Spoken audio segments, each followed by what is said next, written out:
Hoy contamos con la doctora María Jesús Pascual, pediatra y gastroenterólogo infantil que nos atendió en el Hospital Nisa Pardo de Aravaca, en Madrid.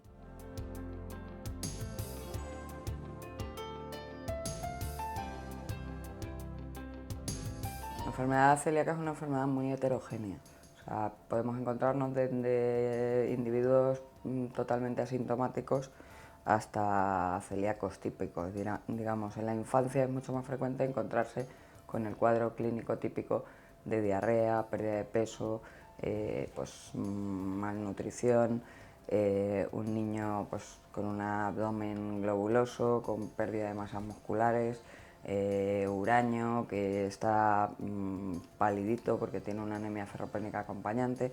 Ese es el cuadro más típico de celíaca, pero podemos encontrarnos bajo muchas otras formas. Un niño un estreñimiento pertinaz, un niño que tiene un retraso de la maduración ósea o un retraso puberal, un niño que no crece. Es muy variada.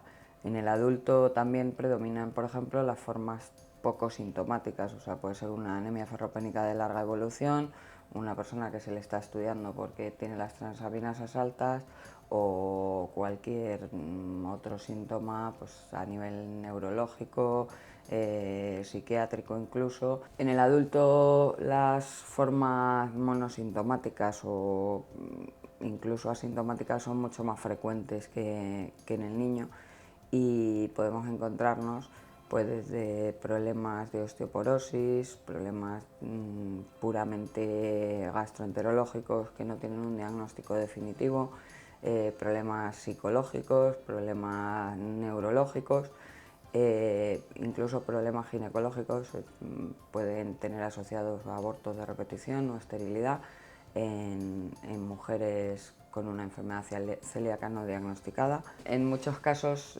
los pacientes se presentan asintomáticos, incluso en los niños. Sobre todo eso lo vemos al estudiar familiares de primer grado de pacientes celíacos que no tienen ninguna sintomatología y que tienen una elevación de anticuerpos y luego una lesión vellositaria en la biopsia intestinal. Y son situaciones de celíaca silente, las llamamos, ¿no? Por otro lado, estarían las manifestaciones no atípicas, sino otras formas de manifestarse la celíaca en forma de enfermedades autoinmunes acompañantes, que en la mayoría de los casos pues la enfermedad autoinmune es la primera pista sobre la celíaca. Pues una persona que le diagnostican una diabetes o un problema tiroideo y a consecuencia de eso se ve que tiene una enfermedad celíaca. Cuando una persona se acaba de diagnosticar, lo fundamental es que haga una dieta rigurosamente exenta de cereales que llevan pues, trigo, cebada, avena, aunque está en discusión, y centeno y derivados, ¿no? Como el triticale. Básicamente eso consiste en una dieta, es una dieta muy sana, o sea, es una dieta donde no hay ningún problema por tomar verduras, por tomar frutas, por tomar carnes, todo alimentos naturales.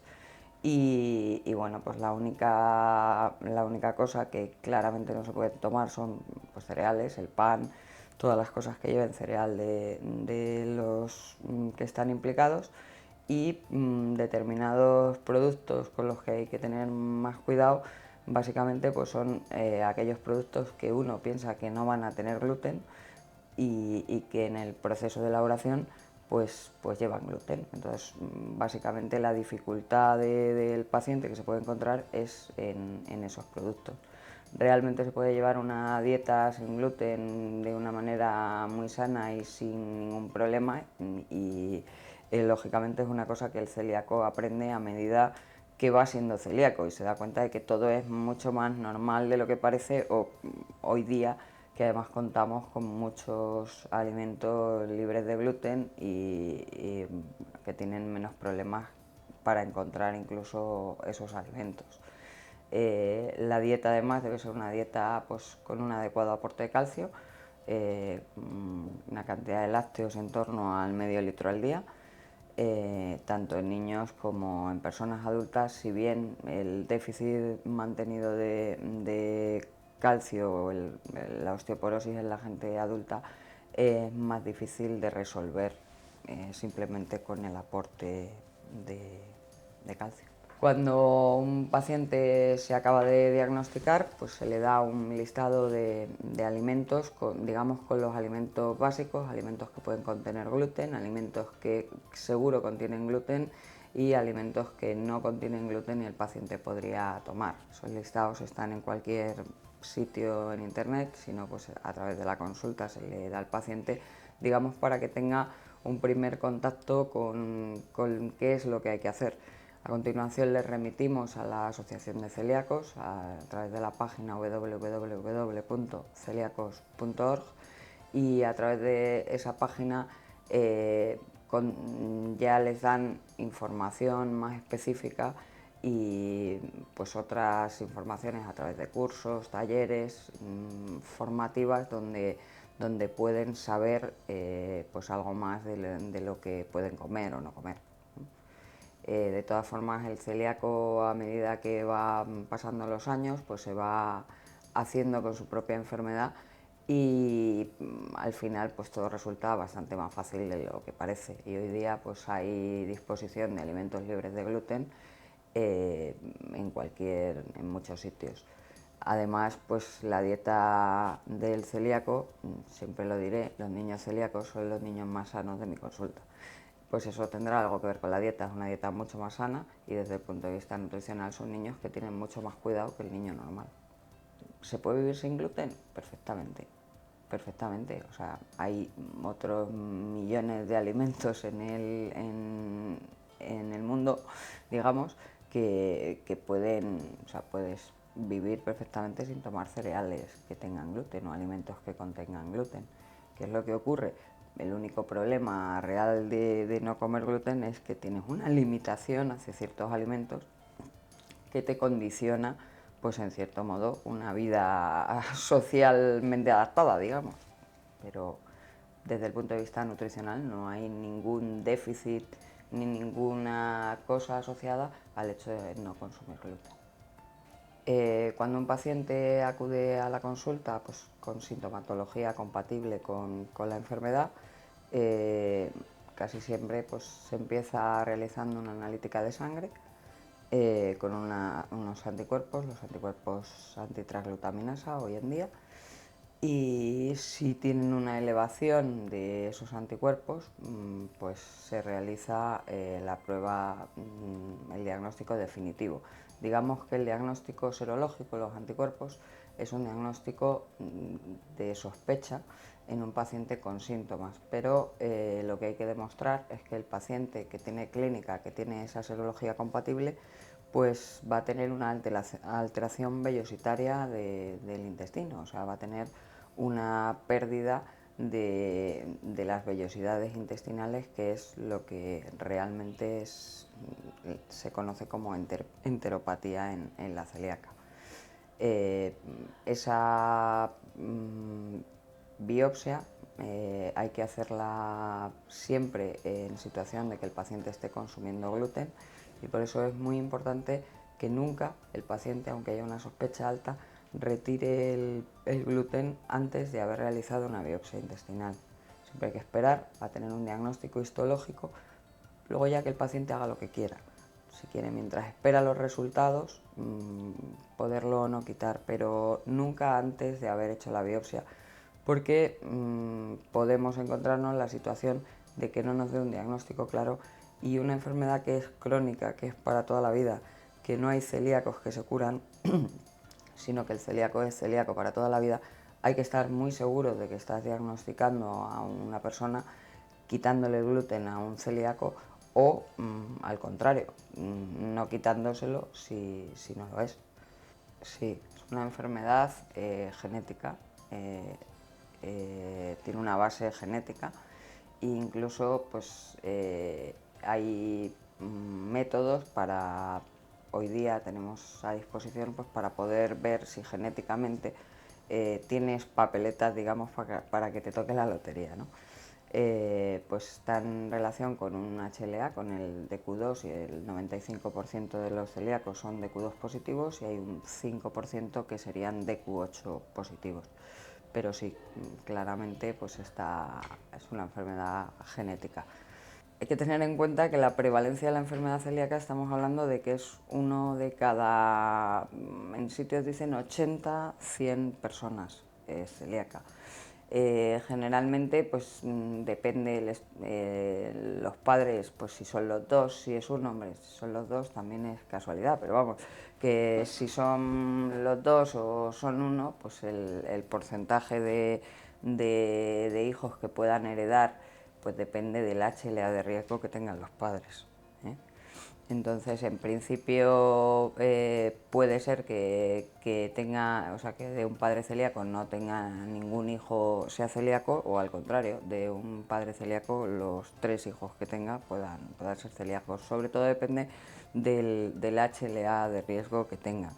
No en todos los casos se hace estudio genético. El estudio genético hoy día se hace en casos pues, como apoyo al diagnóstico en casos dudosos, y en casos en que necesites descartar la enfermedad. O sea, realmente el ser de Q2 en la población general es muy alto. O sea, hay mucha gente que es de Q2, pero no toda esa gente que es de Q2, digamos, es celíaca.